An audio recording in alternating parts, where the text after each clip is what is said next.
साथियों, आज दो खबरों पर मेरी नज़र पड़ी। अंतर्राष्ट्रीय खबर है, एक चीन और रूस से संबंधित है और दूसरा चिले का है।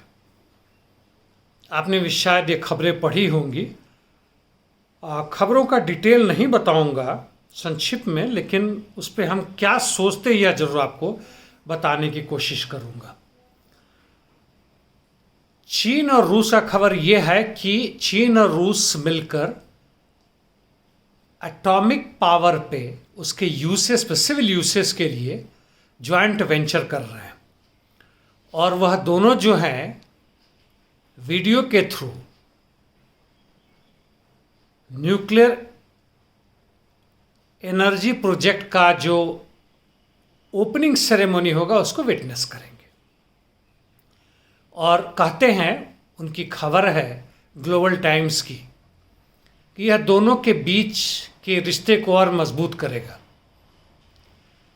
वैसे पिछले दशक से या दशकों से भी कहें तो रूस और चीन का संबंध काफ़ी मजबूत हुआ एक दूसरे से। कारण है अमेरिका। अमेरिकी साम्राज्यवादी नीति, विस्तारवादी नीति नाटो के साथ साथ जो रूस के बॉर्डर पर कर रहा है, यूक्रेन की खबरें उसके विस्तार से आपको पता होगा। कभी मौका मिले तो मैं भी उसके बारे में बातें करूंगा। उसके खिलाफ और चीन के भी खिलाफ ताइवान में जो कर रहा है, और हाल फिलहाल में क्वाड के तहत जिसमें भारत भी एक हिस्सा है, चीन को घेरने की कोशिश कर रहा है।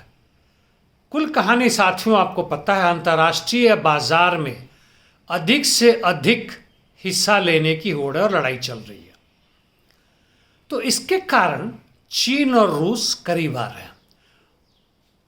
और यूएस की मैंने बात की, वह जहाँ भी कुछ होता है वो रिस्ट्रिक्शन लगा रहा है, वह सैंक्शन लगा रहा है। क्यूबा के खिलाफ जो है आपको मालूम है, नॉर्थ कोरिया के खिलाफ मालूम है, वेनेजुएला के खिलाफ मालूम है, बहुत सारे देशों के खिलाफ है ऐसे, जहाँ की अमेरिकी पूंजी का आना प्रतिबंधित है।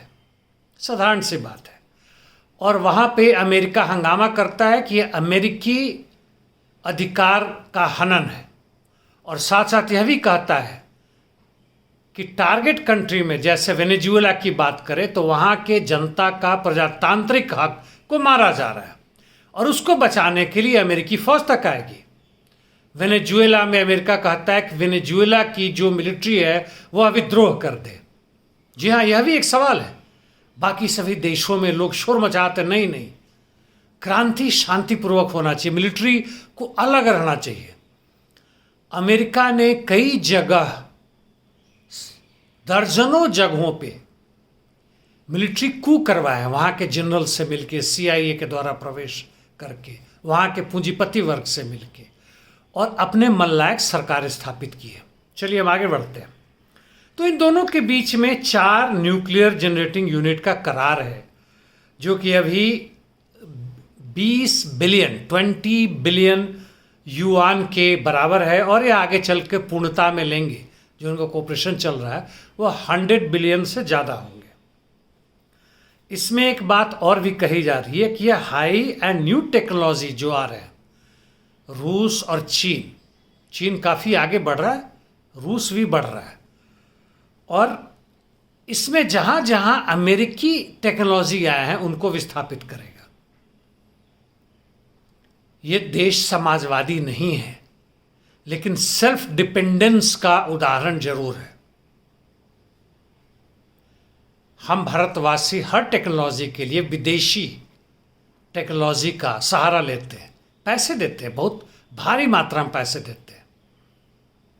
इजराइल का 50% तकरीबन अस्त्र शस्त्र हम खरीदते हैं, और वहाँ मुनाफा दर हमें किसी को नहीं पता है। वहाँ 7% नहीं होता, 20, 25, 50% होता है, और हम देते हैं, बड़ी खुश होकर देते हैं। चलिए, और यह परिस्थिति कहाँ हमें लेके जा रहा है? यह परिस्थिति जो है USSR के भंग होने के बाद से, 90, 91, 92 के बाद से जो यूनिपोलर वर्ल्ड बना था, बहुत ही जल्दी लग गया था कि मल्टीपोलर आ गया। अब फिर से अब वह बाइपोलर भले ही ना हो लेकिन कई स्ट्रांग पोल्स में विभाजित हो रहा है। एक तरफ अमेरिका, नाटो, यूरोपियन यूनियन का अपना महत्व है। आर्थिक रूप से तो वह अमेरिकी साम्राज्यवाद का, अमेरिकी पूंजी का, उनके एकाधिकार का बहुत ज़बरदस्त विरोध करते हैं। और दूसरी तरफ चीन, रूस और कुछ छोटे छोटे देश जो इनके साथ हैं। हमारा पड़ोसी पाकिस्तान भी है, चाहते ना चाहते हुए भी। फिर कुछ वैसे देश जो हम कहें तो नेशनलिस्ट हैं और समाजवादी होने की भी बात करते हैं। अर्जेंटीना, वेनेजुएला, बोलीविया, चिले। चिले पर मैं बाद में आऊँगा, जो दूसरे देश की मैंने बात कही थी। तो साथियों, और इस कई भागों में, कई ध्रुवों में विभाजित होता हुआ विश्व जो है, उसमें एक नया चीज़ भी आ रहा है। अमेरिकी डॉलर की जो एकाधिकार साम्राज्य था उसको खत्म करने की बात। चीन का युआन, रशिया का रूबल, ये सब अब आगे आ रहा है। ये आपस में, ये देशों को, बाकी देशों को कहते हैं भाई आप चाहें तो हम आपके करेंसी से अपने करेंसी का सीधा सीधा व्यापार करेंगे, सीधा सीधा एक्सचेंज करेंगे। बीच हम यूएस डॉलर या यूके पौंड या कोई भी दूसरे मुद्रा नहीं लाएंगे। हम क्यों ले आए? अमेरिका के साम्राज्यवादी नीति का एक बहुत बड़ा गड्ढा जो आगे है वह यह है।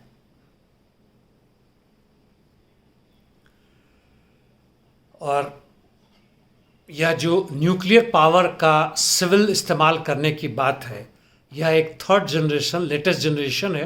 हालांकि इसकी शुरुआत करीब 50 वर्ष पहले भूतपूर्व यूएसएसआर में ही हो चुका था और इसको चीन ने मान्यता दी है। तो इसकी प्रमुखता यह है कि इसमें सुरक्षा का अहम आधार है। यानी जो चेरनोबिल या शेरनोबिल जो यूएसएसआर में हुआ था या जापान में जो हुआ था, उससे अलग हटके कोशिश की जा रही है। और यह थर्ड जनरेशन है, VVER कहते हैं। और इसकी लाइफ साइकिल जो है सो करीब 50 वर्ष की मानी जाती है। और चीन ने इसको यदि मान्यता दी है तो इसका मतलब यह केवल दोस्ती के कारण चीन मान्यता नहीं देता है, बल्कि वास्तव में ये सारी फैसिलिटी स्पेशली सिक्योरिटी की होगी। और जब चीन कोऑपरेशन करता है, उसका जहाँ भी होता है, बेल्ट एंड रोड इनिशिएटिव हो, बाकी देशों से हो, अफ्रीकी देशों से हो, कहीं भी हो, तो एनर्जी कोऑपरेशन को लेकर आगे बढ़ता है। और भी चीज़ें हैं, एनर्जी कोऑपरेशन को बहुत बड़ी महत्ता देता है क्योंकि इसमें वो काफ़ी आगे बढ़ा है। और उसमें केवल न्यूक्लियर एनर्जी नहीं है, सोलर एनर्जी है, विंड एनर्जी है, नेचुरल गैस, ऑयल, कोल, वो सारे कुछ है जो कि अगले दशक के लिए, अगले दशकों के लिए वह आगे बढ़ सके। तो साथियों, अभी भी ये बता दूं कि यह जो न्यूक्लियर जनरेशन जो पैदा हो रहा है चीन का, वह इसके पूरे जरूरत है उसके केवल 5% तक ही सीमित है। तो चलिए, चीन की बात हुई, अब मैं आपके पास चिले को लेकर आता हूं। चिले एक छोटा सा देश है, साउथ अमेरिका में है। चिले में काफी उठापटक होता रहा है। वास्तव में देखें तो लैटिन अमेरिका यूएसए के कितना भी नजदीक हो, वहां पे साम्राज्यवाद के खिलाफ, विदेशी उपनिवेशवाद के खिलाफ, विदेशी पूंजी के खिलाफ बहुत जबरदस्त लड़ाइयाँ हुई हैं। और वह लड़ाइयाँ छोटी मोटी नहीं होती हैं कि प्रदर्शन किया और वापस चले गए। लड़ाइयाँ सत्ता परिवर्तन तक में भी होती है। क्यूबा एक उदाहरण है। तो चिले में पिछले साल नहीं, 2 साल पहले 2019 में भारी प्रदर्शन हुए थे। लाखों की संख्या में चिले के जो मजदूर थे, किसान थे, छात्र थे, युवक थे, वो सड़कों पे हैं। वहाँ के वामपंथियों, वहाँ के कम्युनिस्ट पार्टी के नेतृत्व में है। उनकी मांग थी कि जो चिले की संपदा है वह अमेरिका, फ्रांस या दूसरे देशों के पूंजी नहीं लेके जाए। इसी की लड़ाई को लेकर तो बोलीविया में हुआ था, सत्ता पलट की गई थी चुनाव के द्वारा ही सही, लेकिन फिर से पुरानी सत्ता वापस आई और अमेरिकी पूंजीपतियों को भगाया गया। पूरी नहीं भागे।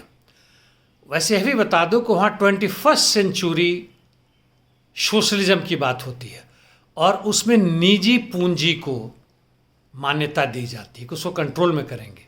चीन का भी असर है। चलिए ये आप पे छोड़ता हूँ, आप सोचें।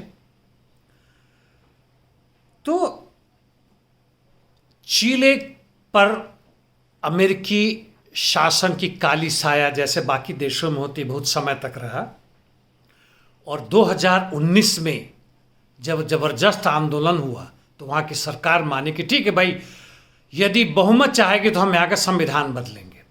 और उसके लिए चुनाव हुआ अभी पिछले हफ्ते, और उस चुनाव का मैं नतीजा आपको बताता हूँ। जो सर्विंग प्रेसिडेंट हैं, कुल 155 में से उनकी पार्टी को,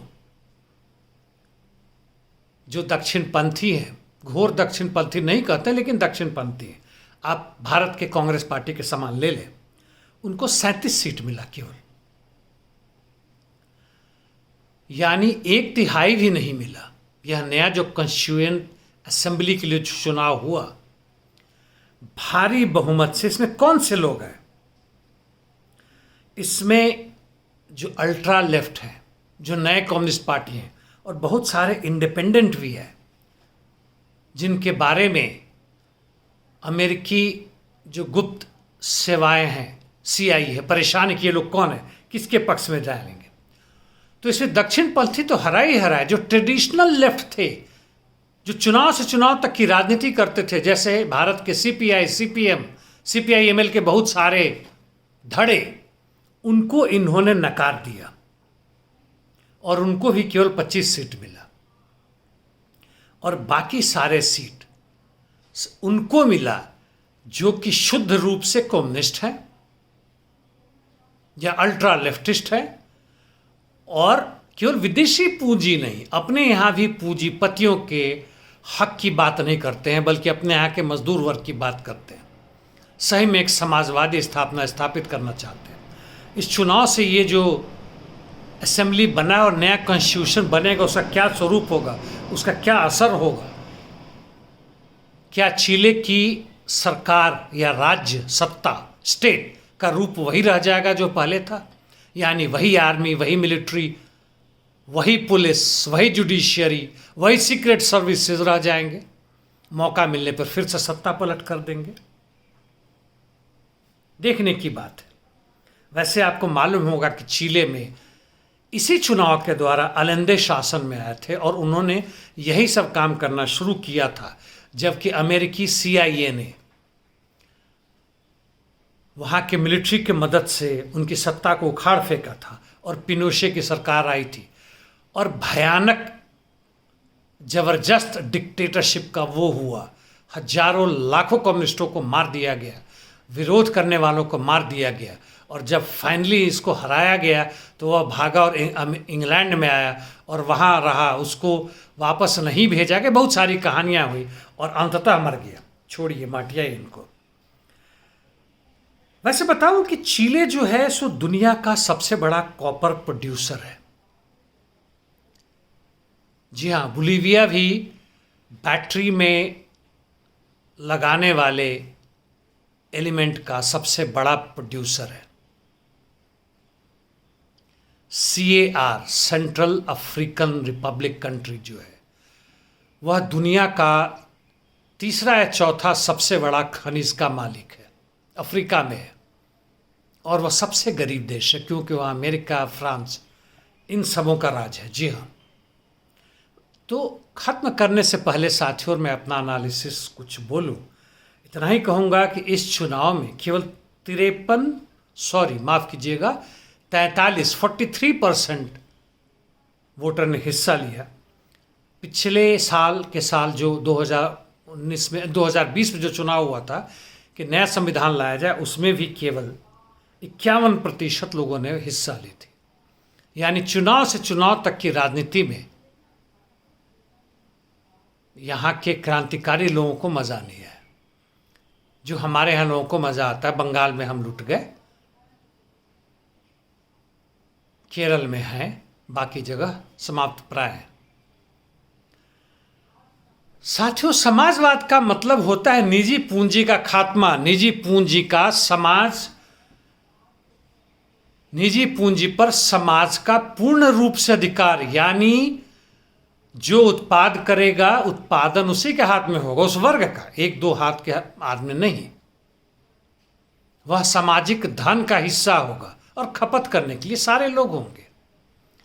और इसके लिए जो ट्रांजिशन पीरियड होगा पूंजीवाद से समाजवाद में, उस सत्ता का आधार क्या होगा, इस पर बहुत सारे प्रश्न हैं, बहुत सारे सवाल हैं। मैं इस पर आगे नहीं जाऊंगा, सोचिएगा। धन्यवाद साथियों। इनकलाब।